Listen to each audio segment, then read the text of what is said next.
Hello everyone. So I just want to briefly talk about this new gambling legislation which is going through the House of the Oireachtas at the moment. There probably will be legislation by the end of the year and will be signed into law. So basically it restricts advertising online and on TV too, as far as I'm aware. It says in the bill. I was looking at the bill there a few minutes ago. Or with the draft of the bill, if that makes any sense. And obviously it's okay if you're down at the pub and you know a few people and you bet a tenner on a horse, right? Fair enough, that's fair. But I'm sure people would agree, there is people that take it a bit too far and put themselves into huge debts. Keep borrowing and borrowing. Again, it's an addiction. It's an addiction. Again, it has something to do with the mind. It does play tricks of the mind, and basically it's addicted to. It's kind of has something to do with mental health in a way, in a sense. That's what I'm trying to say. So it is important, obviously, that the government can't hold everybody's hand, obviously, but it is important that we try our best to not have people spending all their life savings. That makes sense, because it can happen very quickly. If somebody wins once, they're like, "Oh, I might win again," and then they just keep going and going and going. It's just a downhill train, and there's no stopping it. There's no brakes to stop it. And obviously people might say banning, having restricted ads and on social media and things like that, will not make any difference. It might make a difference. It might make a difference. But I think it's a genuine, it is something that affects many people in society, in Irish society, who get into debt, particularly gambling and things. They take out loans. I've heard of one case, a man got into €50,000 of debt, and took out a big loan, and the rest is history basically. Um, it's not a hope you could pay it, and I think that's before 2008. I heard it, and obviously the financial crash came, so I pity that man. I hope he's.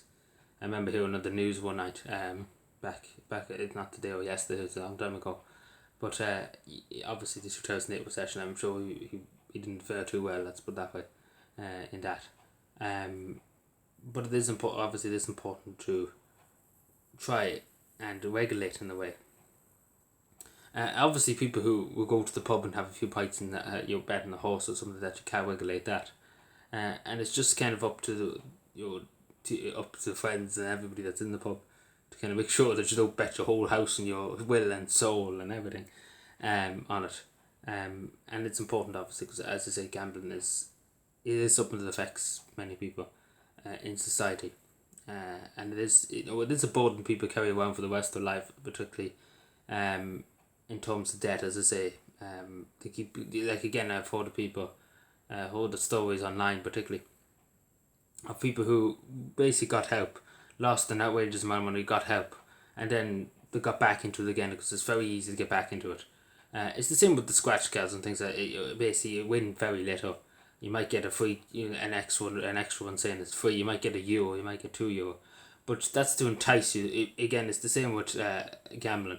You might win once and you'd be like, I could win again. I could get more money. And again, it's just a spirals out of control. And it's obviously necessary to try and put things to try and stop it from spiraling out of control and try and prevent people from obviously going online. First of all, it's better to do it in person. At least the clerk or whoever, if you went to a bookies or something like that, if you were spending a wages amount of money, might be like, hold on there, hold on, stop, and that's the thing, because particularly online, it's hard to really stop anybody from spending maybe 20,000. Again, somebody might be just feel lucky and spend 20,000, and they don't have that 20,000. They don't have anything after that. If that makes sense, that's their life savings. So take for example, um, and it's important to realize that, and it's important to try. Again, it's hard because again, people have their own. They can make their own choices, but you get what I'm saying.